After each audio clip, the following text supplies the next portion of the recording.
Tonight we're going back to the basics. We're going back to the simplicity of Thai food, and to one of the most popular dishes probably in the world, certainly the most popular Thai dish in the world, Pad Thai. I will also be eating something different this time, something I have not yet had. Fermented mussels in a tamarind sauce. So stay tuned for that. It looks a little peculiar, so I don't know how it is. It's very strong. So I will let you know. I'm James Jalokia, and this is Jimmy Eats World.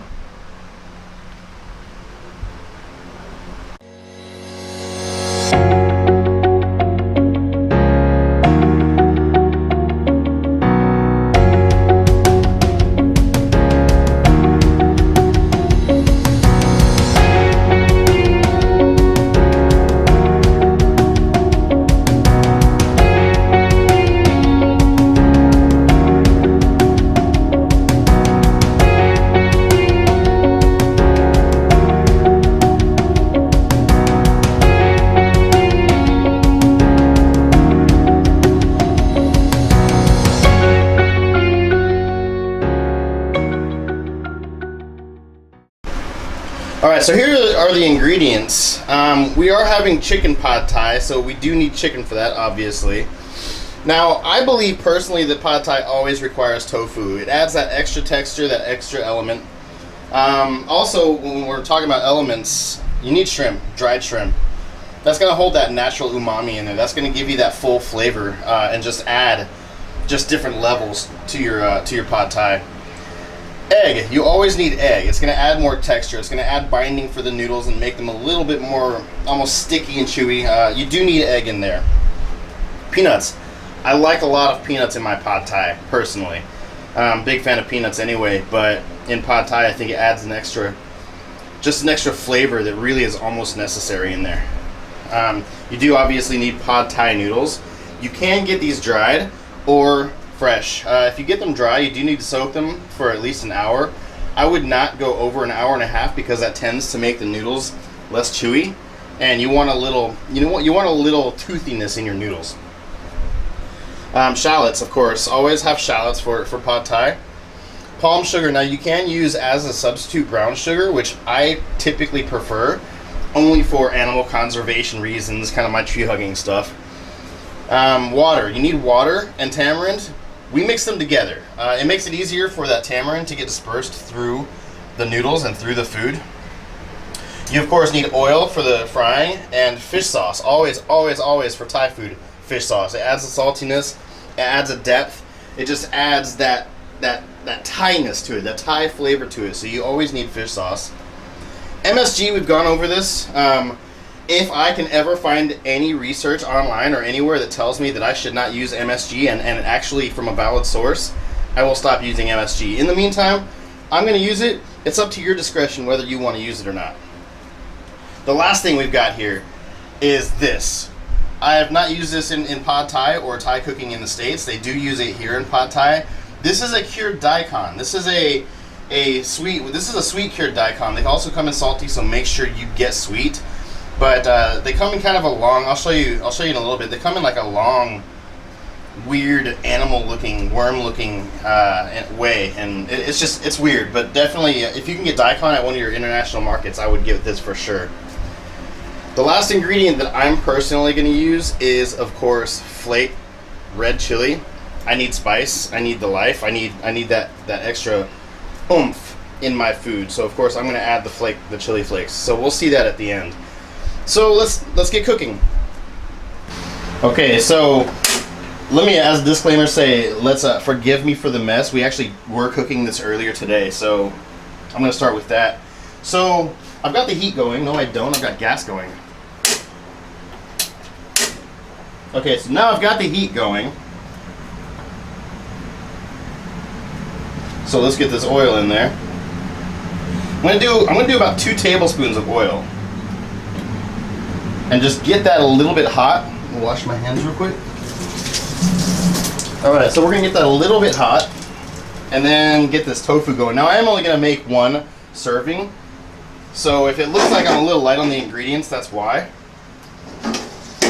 All right, they're already frying up. So once that tofu gets going, you want to throw a little bit of shallot in there, just to get those nice and caramelized and get the elemental flavors marrying, get that shallot, the sugars coming out, getting them browned.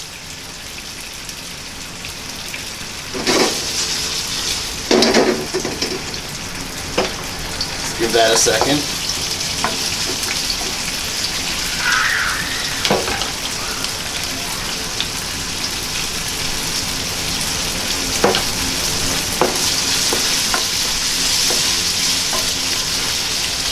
Now this is pressed tofu, so it is extra firm. I do suggest always using pressed tofu. If you can't find it, press it yourself. You can actually get a plate, place it on top of a soft tofu, and then put something heavy on top of a paper towel, and make your own press. Now I'm going to start adding chicken in here.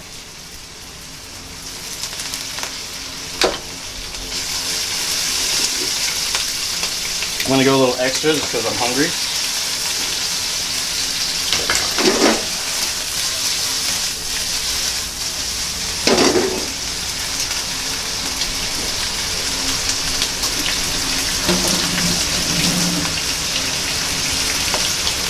And then of course, you want to add that shrimp, get that seafoodiness in there, that umami.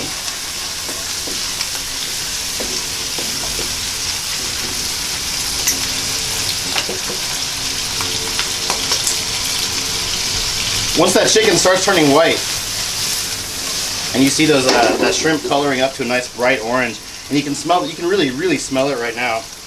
Start adding that daikon in there. You want a good maybe 2 tablespoons of daikon.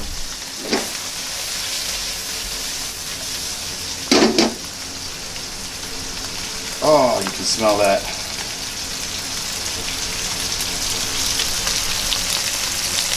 You can really smell that shrimp. So that's a huge component to this.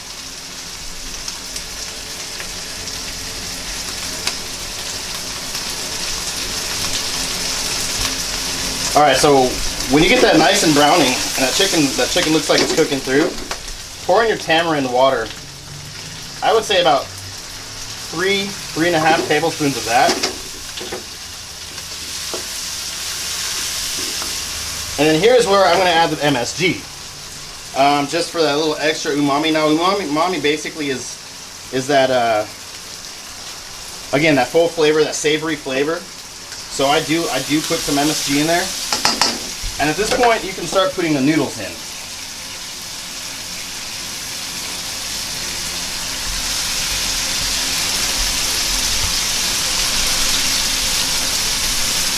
And directly after that, 2 tablespoons of fish sauce. Oh yeah. Now the last one, peanuts.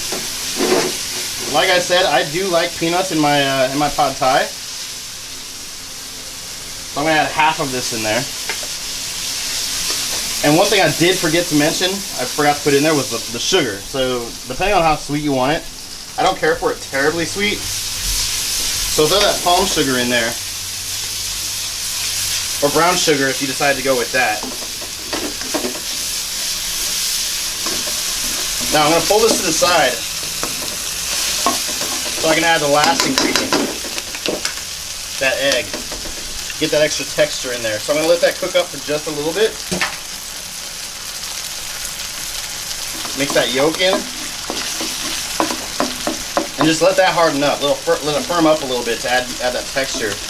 Also at the same time, you're getting a little crispiness underneath the noodles, which I personally like.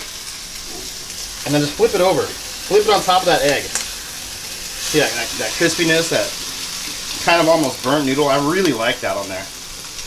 And so your egg's cooking down, and it's gonna bind everything together. You see the eggs or the noodles kind of sticking together. Yeah, that's good.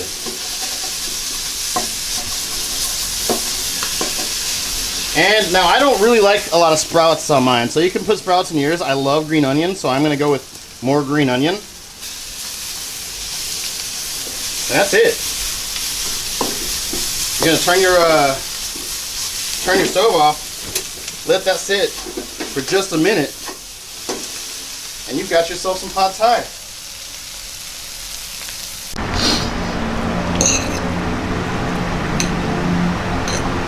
See the shrimp in there?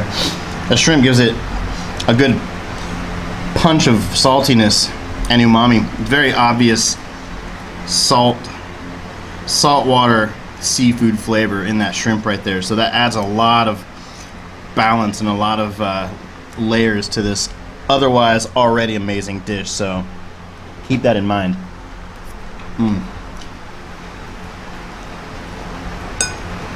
No, I don't eat much pad thai anymore just because there are so many fantastic foods in Thailand. So really, I probably haven't had pad thai in a good 7 months. I forget how delicious it really is. I mean, it's just a staple. It's what I used to eat all the time back in the States.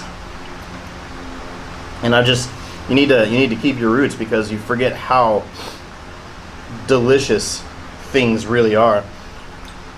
So now that I've got this, I'm going to move on to the dessert, if you will. I'm going to move on to this fermented mussel madness.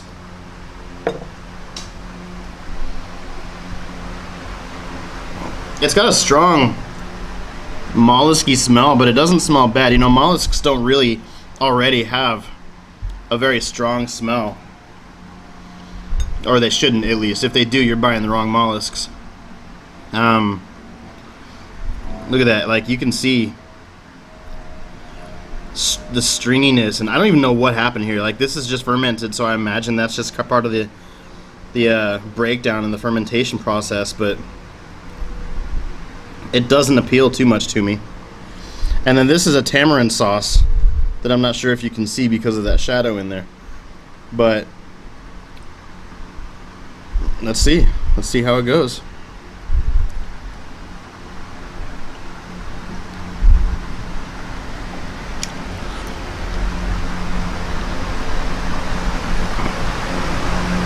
Yeah, oh man. Oh man, that is fantastic.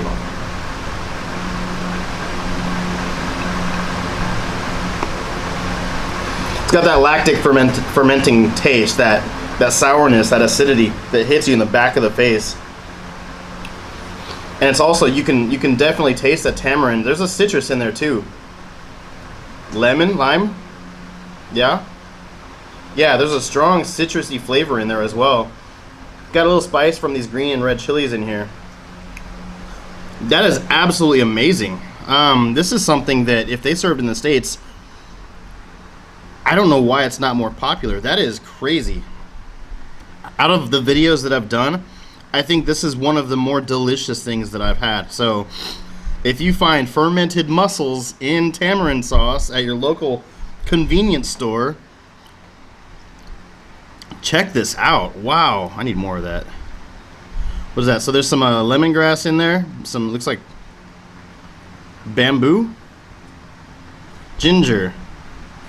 Some ginger in there.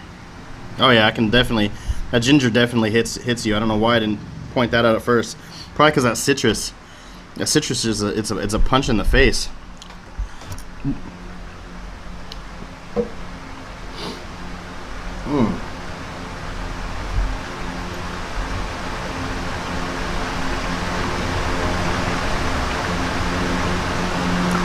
That is awesome. That is so good. I'm gonna eat this whole thing. Now I can't have any. Anyway, I'm telling you, this seriously is one of the best things, easily the best thing, the best weird thing that I've eaten on video. This is absolutely amazing.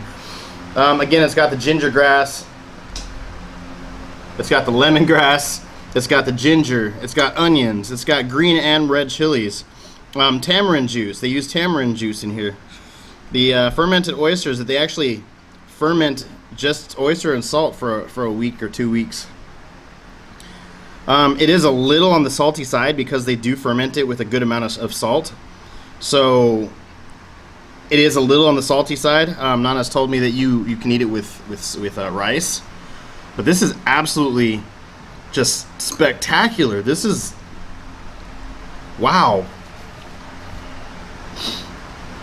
Anyway, that's pad thai. That's going back to the basics. That's going to the simplistic complexity of Thai food, which pad thai really demonstrates a huge amount of that. It's going to the fermented mussels and the tamarind juice, and easily the best thing that I've eaten on camera so far. I love durian, and to me that's not really crazy, but as far as the crazy weird stuff, this has been absolutely the best. So if you like this video, hit the subscribe button down there in the corner. If you have not seen my blog, you can catch it at www.jimi.eats.world.com. I'm James Jalokia, and this is Jimmy Eats World.